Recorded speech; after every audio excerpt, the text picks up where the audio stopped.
Hi, my name is Roma. Welcome back to Start Pages. Today is the first vlog in a series that I'm hoping to start where I complete all the book series that I've started. So I decided to start with the Aunties duology, although apparently there's a third book coming out by Jessica Q. Sutanto, because I read Diary for Aunties and I gave it 5 stars. And in my review, and every time I talk about this book, I say how much I love it.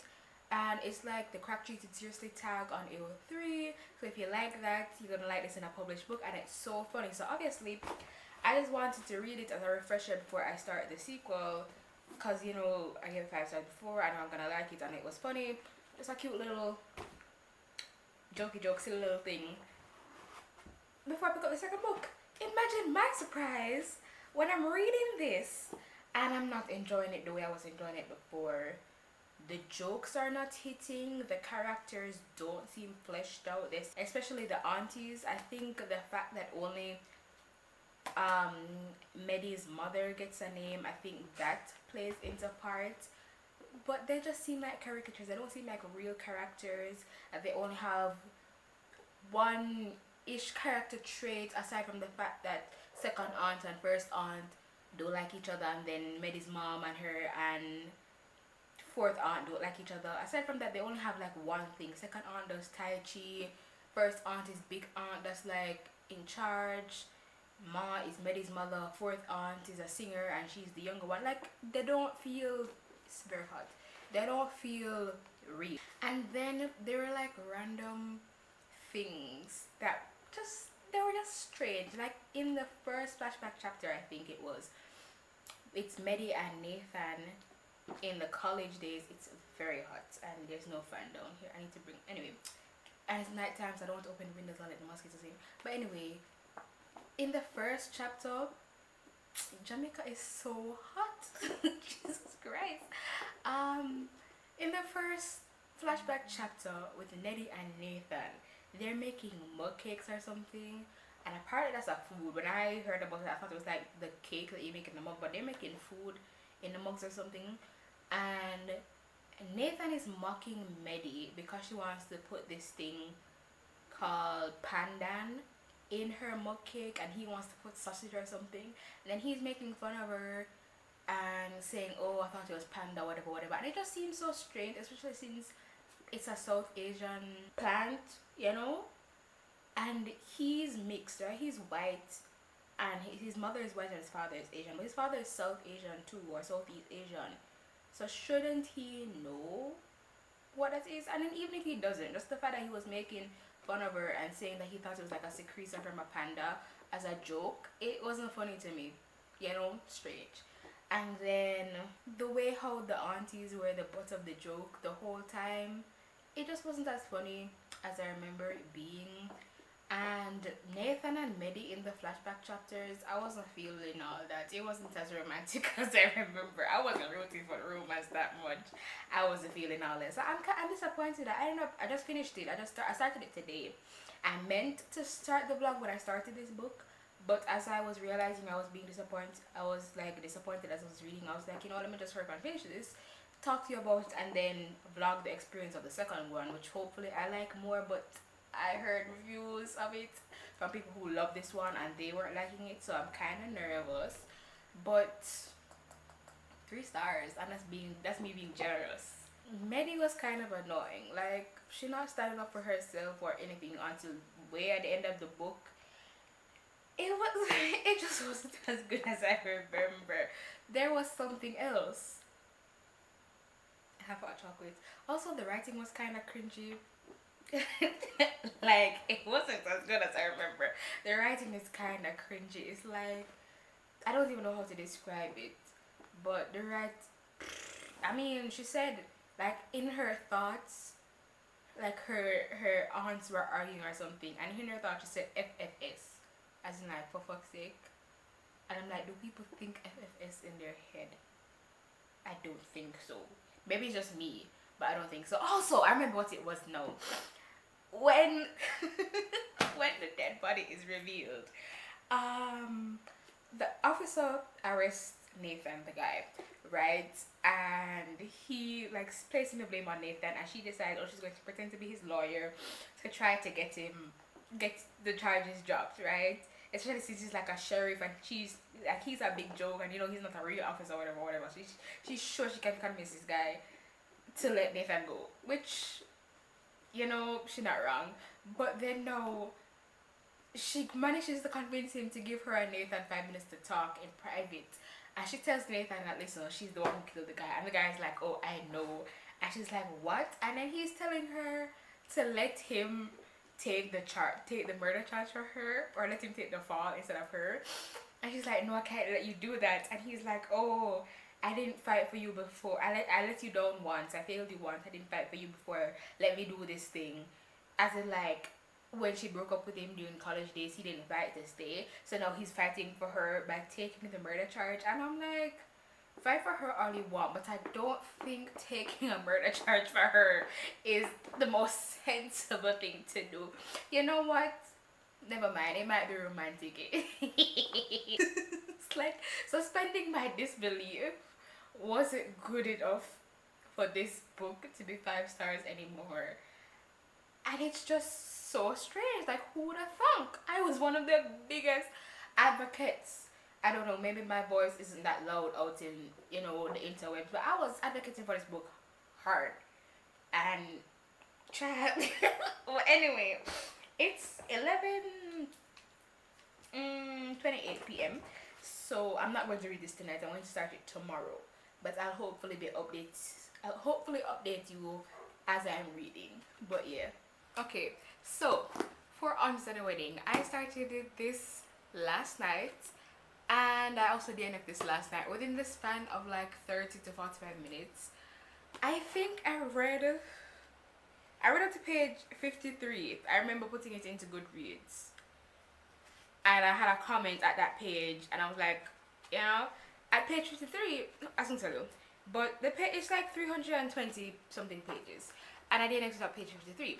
And the reason it took so long to get to page 53 was because I was reading the book while also playing Just Dance with my siblings. So when I wasn't dancing, I was reading, and when I wasn't reading, I was dancing, or I was watching my siblings dance to see if my score was higher than theirs.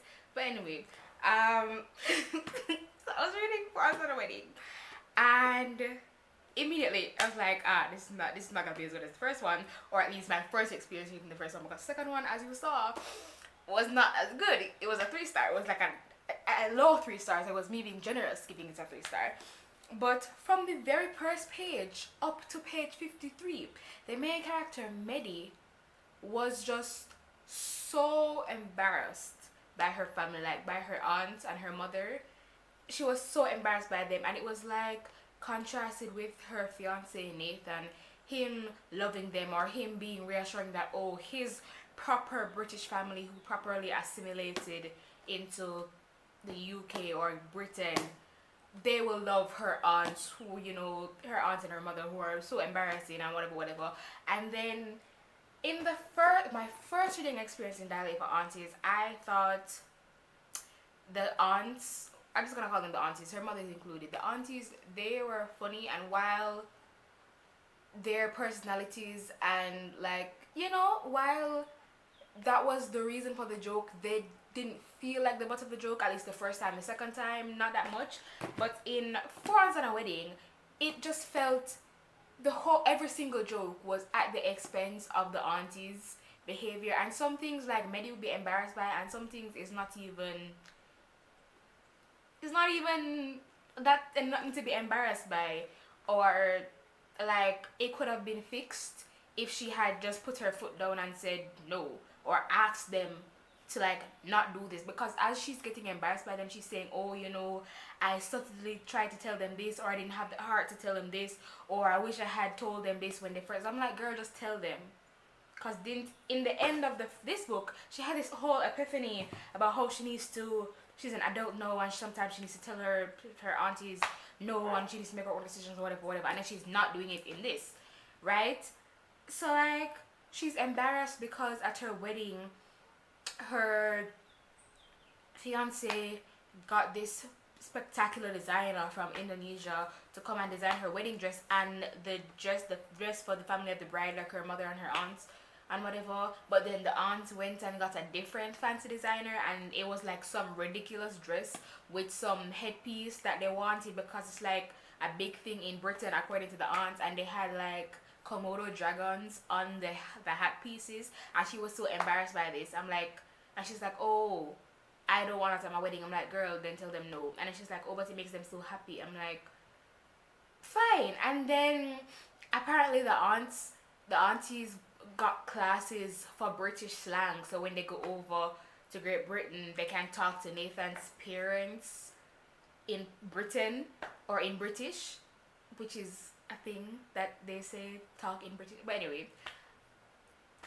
and then that whole thing, they started on the airplane, and then they go to the hotel, and they say stuff that obviously is just absolutely ridiculous, and like the whole thing is just them being embarrassing to Medi, and her just like in her head she's like, oh, I'm so embarrassed, oh, they need to stop doing this, oh, I wish my family was more like Nathan's family, whatever, whatever, whatever. She literally says this one, like sometimes she's like, oh, I wish my family had worked harder to more assimilate into the US like Nathan's father did, because he is so I think he's from Hong Kong, or he was from Hong Kong and he left when he was a baby or whatever. She's like, I wish my aunts, like, I wish my family had worked harder, and then she felt bad for feeling that way.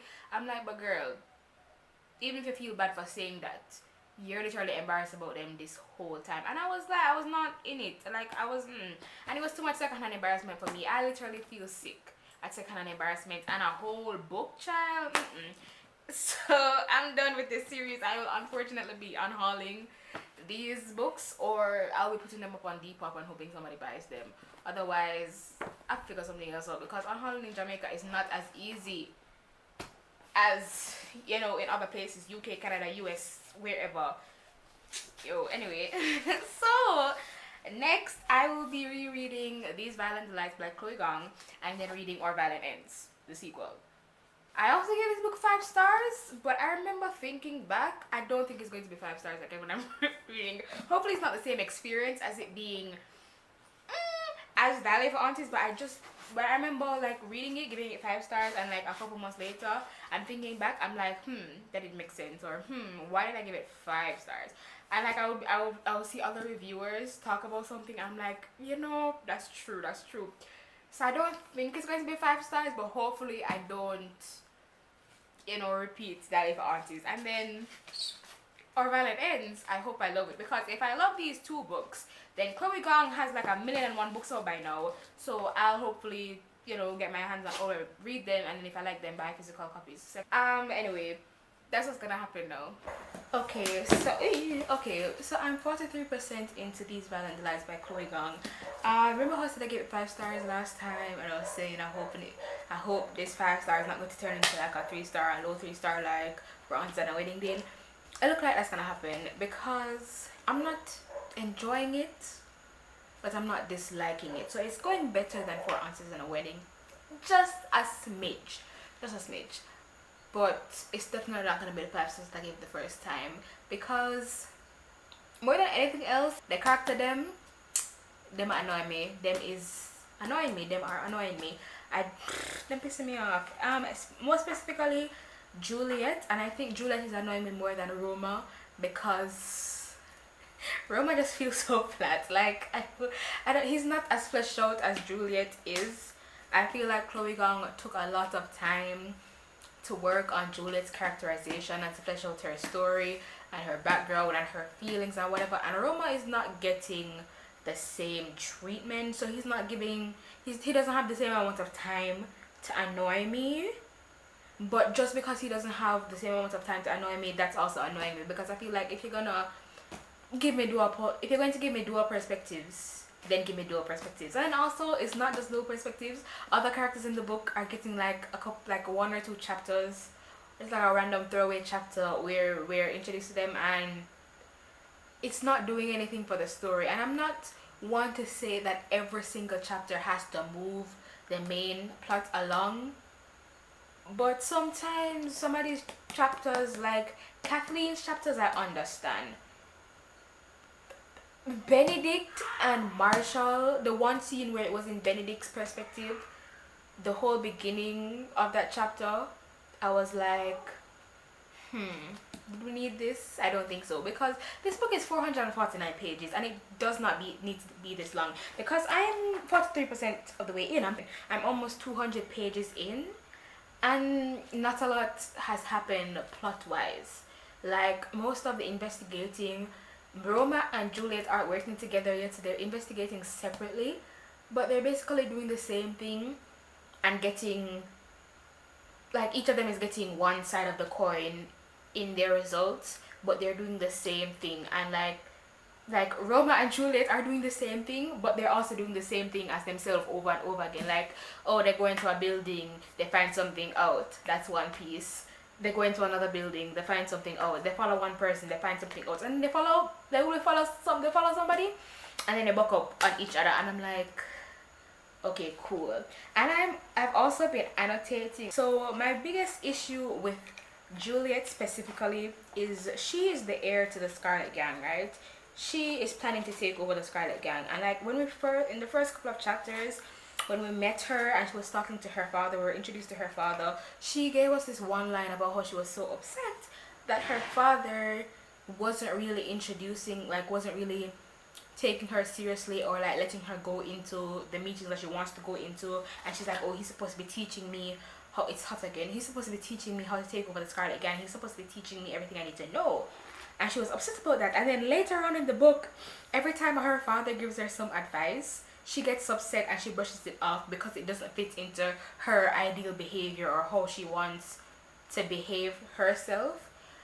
And it just doesn't seem smart to me, because first you were upset that he wasn't teaching you what to do, and then when he's teaching you, you're not gonna take the advice because it doesn't fit what you want to do.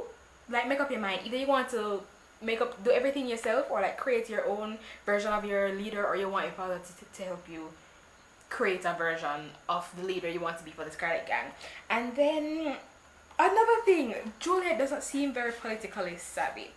There are so many instances, like a lot of these annotations are just me saying, yo, Juliet is not doing good as somebody who wants to lead a gang that is like running the whole of Shanghai, you know what I mean? She will, like, her father will be saying, oh, she needs to get information on a lot of the politicians in the different groups that are like trying to take over Shanghai, like the communist groups and the French and the English. And she's like, oh, I don't want to, she tells, like, in her inner monologue, she's like, oh, her father told her that she should learn about all these politicians, but she said she only learned a few because she doesn't feel like she needs to know anything because Shanghai is their country, whatever. And then in like the next chapter, she will say how the Scarlet Gang doesn't have as much power as they used to have.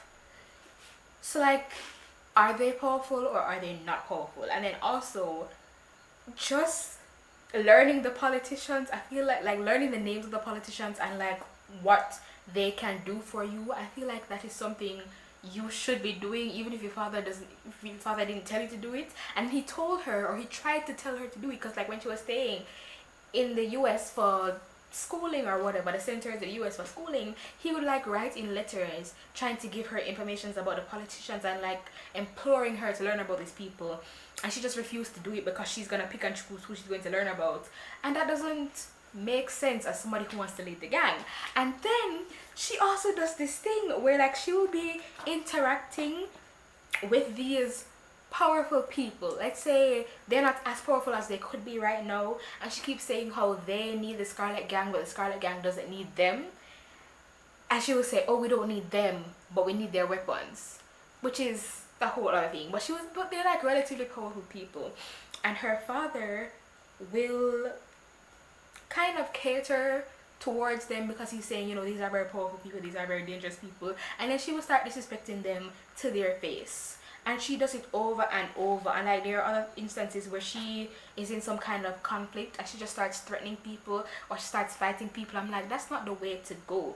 And usually like she's very cutthroat, and she's like fighting her way. Her first instinct is to fight her way out of something or threaten her way out of a situation. And I would be fine if she was just going to live for her, but one of her goals is to rule the Scarlet Gang, and she literally says she doesn't want to just take care of herself, she wants to take care of the Scarlet Gang, she wants to take care of her people. And I'm like, you're not acting like you want to take care of your people, because you cannot be disrespecting these people. If it was just her living for her, like if she was just planning to be Juliet Sai if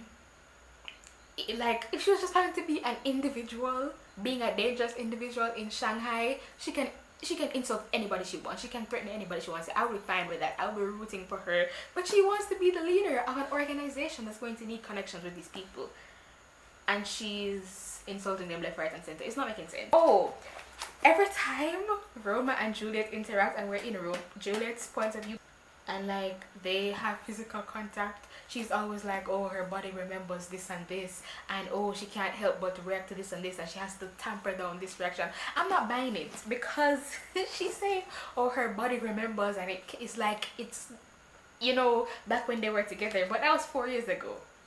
They were 15. What is her body remembering? And then also when they were 15, I don't think it was more than a year when they were together. Like, I don't mean to put some quotation marks, maybe because I'm not romantically savvy, my backlist of romance is almost non-existent, but 15, like, it couldn't have been that deep, you know what I mean? And then there was, okay, here's one thing that's not a critique. It was when we got the one chapter in Benedict's POV, which I don't think was needed, but he's talking about how his one goal in life, or his ultimate goal in life, is to draw the perfect sphere. And then he's talking about all his like delusions that he convinced himself to believe that would fix something in his life, like if he made it from his bedroom to the door in 10 seconds, it would be a good day, or whatever. And I remember when I read this book the first time, reading it, I was like, you know, that's so relatable. I remember when I read the book the first time and I saw that chapter from Benedict's POV, and he was talking about all the things he had to do, or all the things he convinced himself would lead to another, like, to a good outcome, or if he failed it would lead to a bad outcome. I remember when I read it the first time, I was like, that's so relatable, or that sounds like stuff I do. And then I got diagnosed with OCD. But that's basically what I have. Okay, hi. I finished These Violent Delights by Chloe Gong. I'm giving it a 3-star. It's a higher 3-star than the Dial A for Aunties 3-star, but it's not high enough for me to say give it a 2.5 stars on Storygraph, because Chloe Gong's writing is very beautiful and very lyrical, right? I'm going to give her props for that. But as I said, the book does not need to be this long, and one of the reasons the book is this long is because Chloe Gong will like spend a paragraph in the middle of a scene to write. It would be like 1 or 2 run-on sentences to describe like how a character walks, or like the way how the character does their hair. And like, I wouldn't say it's insignificant, because this does a lot to show characterizations of the characters. Like Juliet is, in her mind, there's like a war between her Americanization from living in New York and going to school in New York, and then her Chinese, Shanghai Eastern culture, you know? And like, that's brought up a lot. So they will describe how Juliet wears the flapper dress and she does her finger curls, and she'll describe it, and then she will use that and bring it up later on in the book, where Juliet needs to intimidate like a police officer or something, and all she needs to do is like show her style, her distinctive style, and even if they don't know what her face looks like, her hair and her dress will tell them that, listen, this is Juliet Sai, heir to the Scarlet Flowers. No, that's not the word. Scarlet Gang. And I understand that, but it don't need a whole paragraph to describe it. Use 2 sentences, girl. And by 2 sentences, I mean 2 short sentences, because she will use 2 sentences, but it's a whole, I don't need all of that. And then, as I said in the earlier update, Juliet's politicking is absolutely atrocious. It's not smart, and she also doesn't interact with anybody in the gang except for Rosalind and Kathleen, and then she would order the servants around. And like, we can see this direct contrast with Tyler, her cousin, who wants to take over her position as heir. And there was this whole thing introduced where he's a male direct relative, so a lot of the aunties and whatever, they'll like coo over Tyler and whatever, and they'll think in their head privately or in their behavior that Tyler should get more respect because he's a male relative, whatever. Juliet is a female, she shouldn't be the heir to the throne, whatever. But then we'll show Tyler being like loud about continuing the blood feud or riling up the White Flowers, and his decisions are very stupid. We can see that, and Juliet calls this out.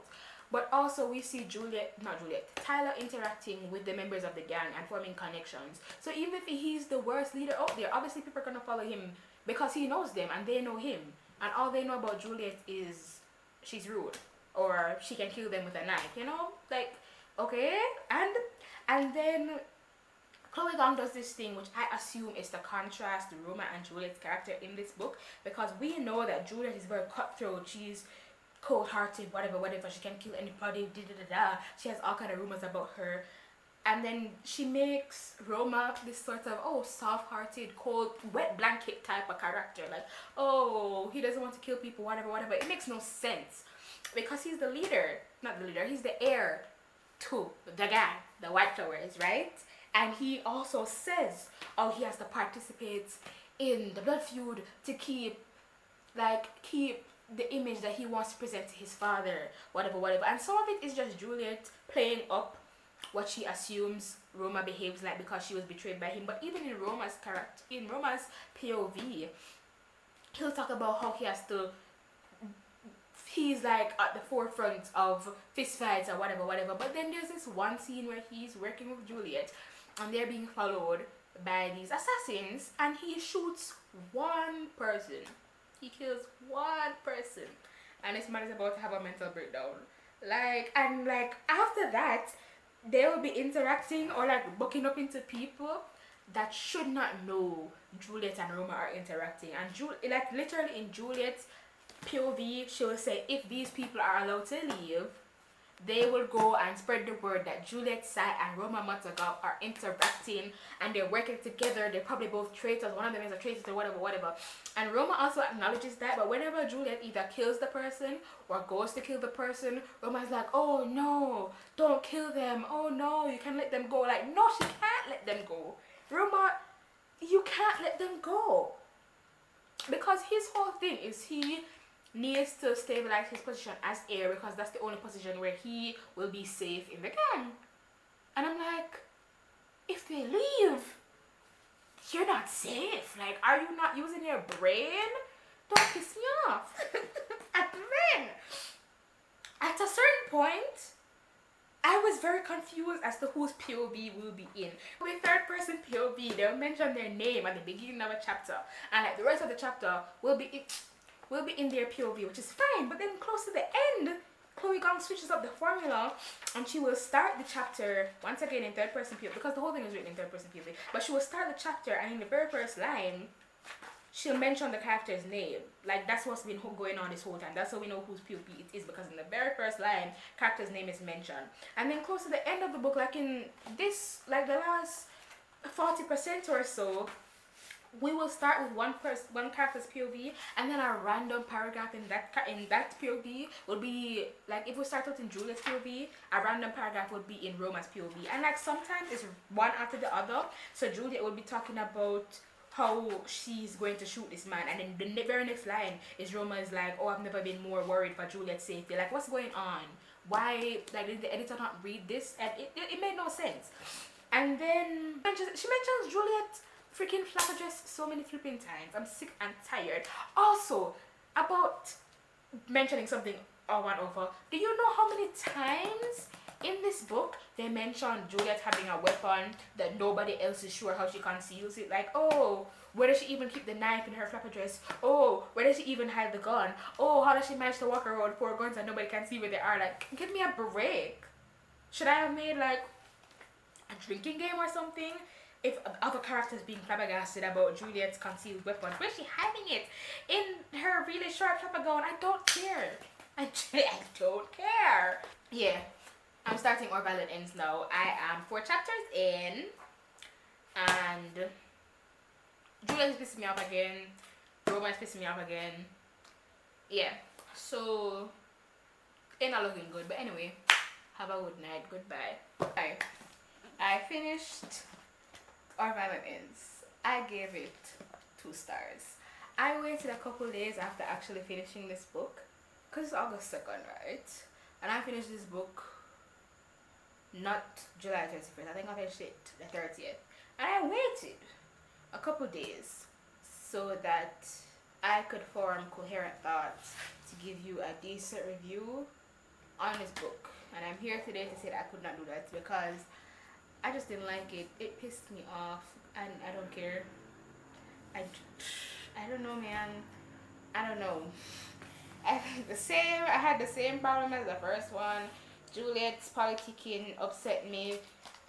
I wasn't buying the relationship. Oh, a new thing. Rosalind, girl, what were you doing? Because the way how Rosalind's storyline was basically Juliet's storyline, as in like her falling for a white flower, but it was done way out of proportion, and it was in a much shorter time frame, which makes no sense. And like all because she was jealous of Juliet, or all because she thinks Juliet can do no wrong. Like in her family, she can do anything and get away with it because she's the heir to the throne and her last name is Sai.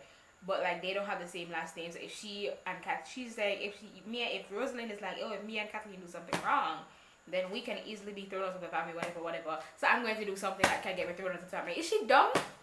Like, girl, don't piss me off. Rosalind come off from a phone screen. Juliet come off from a phone screen. Rona come off from a phone screen. I didn't even read the book digitally, but like, my head hurts. I'm sick. I'm tired. Chloe Gong, you cannot trick me. Those 5 stars rave reviews, I don't care if they come from somebody whose other reviews I would trust. You cannot trick me into thinking this book was good. You can crucify me for this opinion. This book was not good. So upset. I am so upset, but I genuinely cannot think of anything to say. Like, at one point, I was like holding back tears and fighting for my life to finish this book. Like, I was cussing out into space. Like, I was sitting in like a room. I would be sitting in the living room or in my room, and I would like read a line and then slam the book closed and then cuss out into the room because of how upset I was at this book, and I wanted to DNF it so bad. But because I started, there are a couple of reasons I didn't DNF it.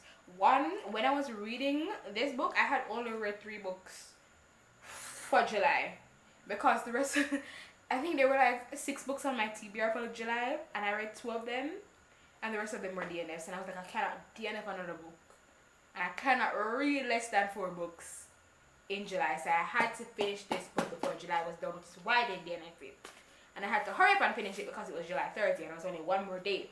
And if I waited another day, I would have let it draw on, like, into August, into whatever's after August. I can't sing the song right now to remember the months of the year, like, in order. September is what's next.